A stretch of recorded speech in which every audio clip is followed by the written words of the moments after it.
What's up, everybody? Welcome to Fantasy Sports Now. Today, this is part 5 of our breaking down of the MLB projected standings.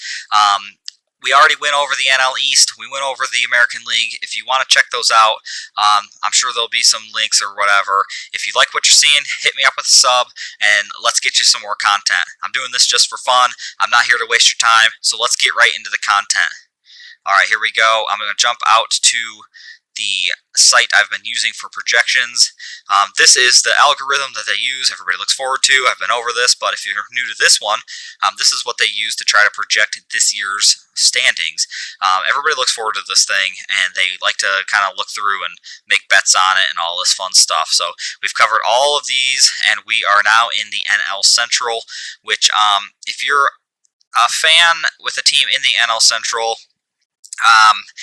I feel like this one they got a bit wrong, and I feel like I'm going to knock some teams a little harder than I probably should, so I apologize for that up front. I think that the NL East is dominant, and I think that the NL Central got way too high of marks, and I could be wrong, and I'm just going to jump right in. I'm going team by team here, really, and it starts with looking at the divisions here.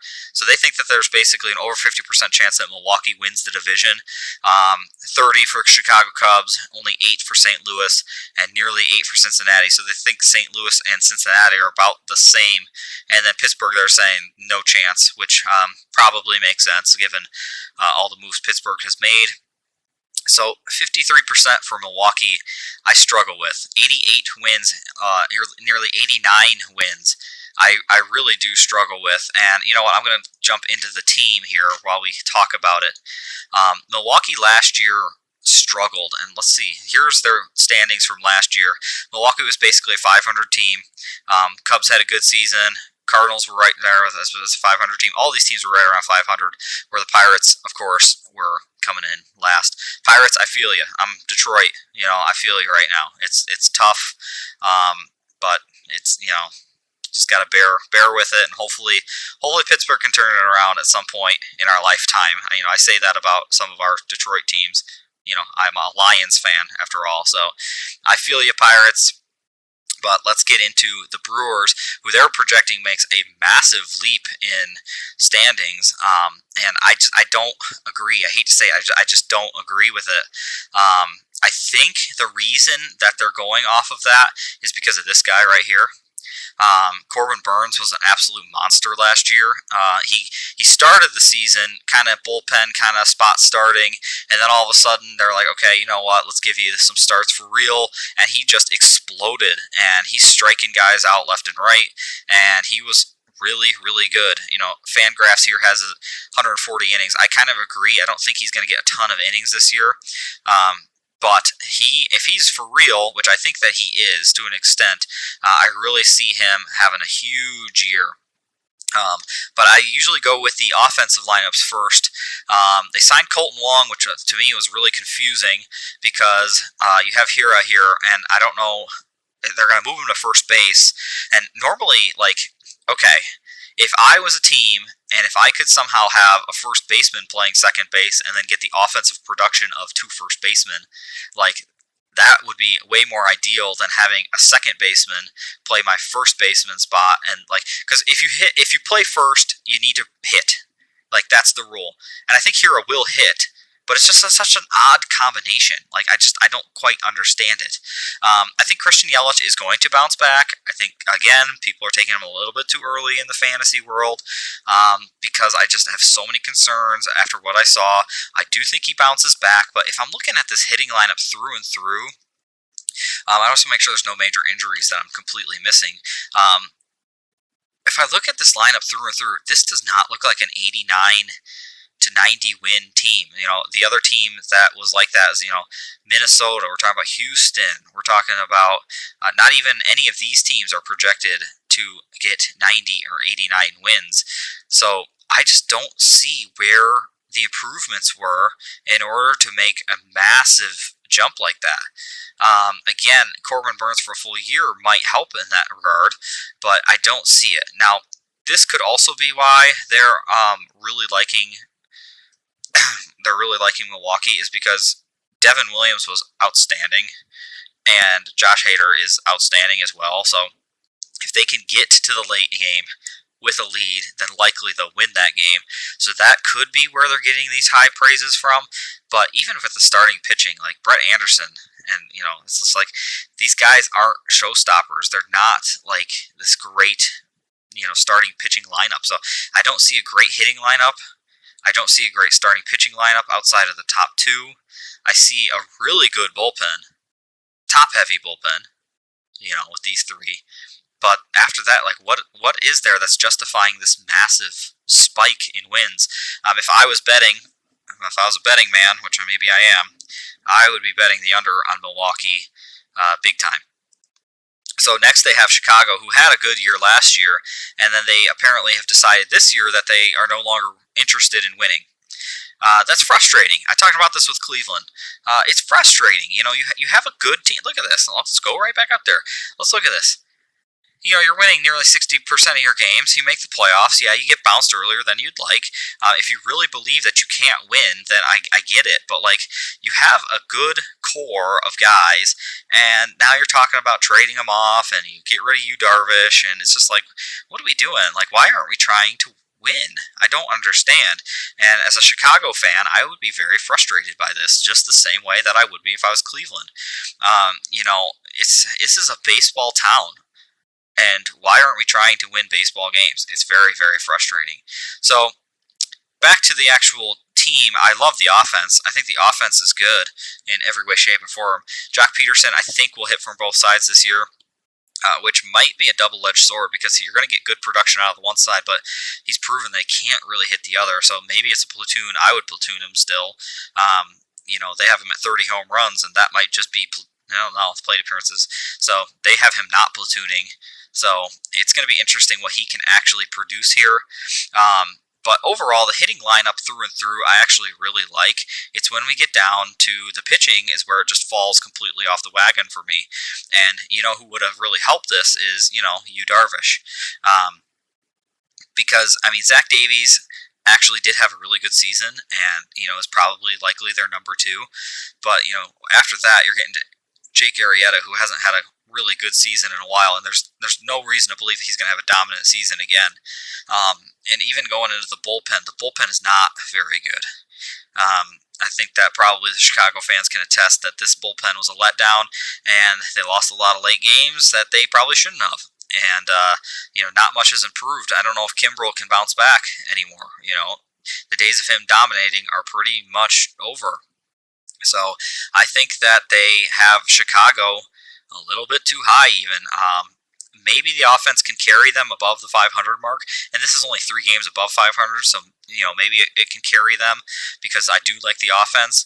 But outside of Kyle Hendricks, and the pitching is so weak, everything in the bullpen is weak, and it's really unfortunate because I feel like they did this to themselves, which is really sad, and I feel for you guys in Chicago. St. Louis actually did make some moves, ones that I think the whole world liked. I'm a Tigers fan, and I don't like St. Louis because they beat us in the playoffs in the World Series when I felt like we should have won. But touche. Good for you guys. That was good. And coming in below 500 to me seems very low, especially after getting Arenado. I think that the hitting lineup is actually better than they're getting credit for. Because I really think, and maybe they're not on board with Dylan Carlson as much as I am, but I think that through and through, this top 5 is actually really solid hitting lineup when you add Arenado in there. Even the bottom 2, they're kind of young and up-and-comers still. I know they've been in the league for a little while now, but they're still up-and-coming, and I still think there's a lot of potential there. So this hitting lineup, though it might be ever so slightly worse than Chicago Cubs, I still think that it's going to compete and be a strong hitting lineup. I think that this lineup is just as good as Milwaukee's. So to put an 8-game difference based on hitting is kind of strange to me. And then we go down to the pitching. I don't mind this pitching at all. I think that there are some leaps that we need to make. Is Carlos Martinez actually going to be a viable starter? Is Adam Wainwright, does he really have another year in him? He's 40. Last year he kind of came out of the blue a little bit and had another good year. So what are we going to get out of some of these guys is a bit of a mystery.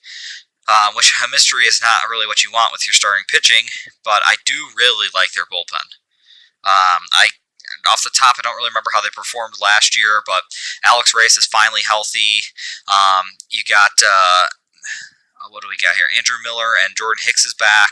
So I mean, I really like what they got down here. They have really three guys who could close, but so for me, I would have St. Louis above Chicago, and honestly, I would probably put them above Milwaukee too. Sorry, Milwaukee, but I would probably put St. Louis at maybe 86, 87 wins, and I would bump Milwaukee and Chicago down to around the 84 rank. So 84. Let's jump into Cincinnati, who obviously had a good year last year, but lost a bit of pieces. Iglesias is gone, and Trevor Bauer is gone. Obviously, the biggest of the names there, and that's another team. This is so disappointing for me as a baseball fan, and if you're from Cincinnati, this has got to be just so disappointing for you. And I know this feeling that you had that we just traded Matt Stafford as a Lions fan, but it's like this team was good. They made the playoffs, and they got bounced. And you just sit there and you think like, man, okay, well, let's build on this. Let's see what we can do. And they do the opposite. They don't do anything. Realistically, they get rid of guys and they don't re-sign anybody, and now you're stuck with kind of this lowly kind of ragtag bunch again. I like Castellanos for fantasy purposes. Votto is aging badly, so I don't like him for fantasy or so much in real life anymore. I like Eugenio Suarez a lot, actually. I think that he's a really good hitter. Moustakas has his time, here and there, but as we get down into the starters, there's still some decent guys here, and that's why they're projected to be right around 500, but I don't see any reason for them to kind of bump into that next, like, oh, we could still make the playoffs. Sonny Gray's been hurt a lot. Luis Castillo, I like a lot. I think he's really good. I think Tyler Mahle could even bust out, but this lineup without Trevor Bauer, this could still easily be a playoff team. But they let him go, and it's very sad. And the bullpen also takes massive hits. I do think guys can bounce back a little bit, but Amir Garrett's your closer. He's never really done this before, which, it can work, but, there's not very many of these guys that I trust all that much. So even if you're looking from fantasy perspective, I don't trust this bullpen, which means I don't trust the starters so much anymore to get those wins that we need. So I understand why the projection here is high, but I'm very shy on Cincinnati this year. I feel like they gutted them, and they're going to play like they got gutted. Why wouldn't you? That's how I feel. Especially if you're a long-term contract. Anyway, Pittsburgh. Sorry, we're probably going to bust through pretty quick here. They kind of gutted their team, getting rid of Josh Bell, Talion. It's kind of a kick because if you were a fan of just those guys, again, I was a Tigers fan in 03 when we won 35 games. You become fans of players more so than the team to an extent. And so when they trade your favorite players away, you're sitting there going well, what do I have to root for? And I'm sorry, I know that feel. But what you do have to root for is Brian Hayes coming up. He's looked good. He looks like he's got a little bit of life into him. I'm curious to see if Anthony Alford could finally get that speed going and see if he actually has anything in the tank. Brian Reynolds could bounce back, but obviously this team is far from competition, unfortunately. Starting pitching, again, a lot of people probably won't know who they are. I'm excited a little bit about Mitch Keller, but I think he's going to, pitch decently enough, but he's going to win 4 or 5 games because that's all they're not going to win that many games this year. And I think that in terms of the standings, I think they got it pretty much right. I think Pittsburgh's going to have the number 1 pick, and it's going to be a very, very much a season to forget, unfortunately. So overall in the NL Central, I feel like they kind of mixed it around for me. I think that these teams aren't as good. I think Chicago could still easily win. I would leave this here, and I would give probably half of this to St. Louis. That's what I would do. So Chicago might still be my leading candidate potentially, with St. Louis right on their tail and Milwaukee third behind that. Milwaukee, I hope you guys can turn it around a little bit. Not even turn it around, just I don't know. It was such a weird year because as soon as they made the playoffs, I know it was exciting, but like they had no chance in the playoffs, and you just knew that they didn't, and it was just I don't know. Let's see what happens, guys. That's the NL Central. I hope you enjoy. Stick around for the last one, and we'll see you next time.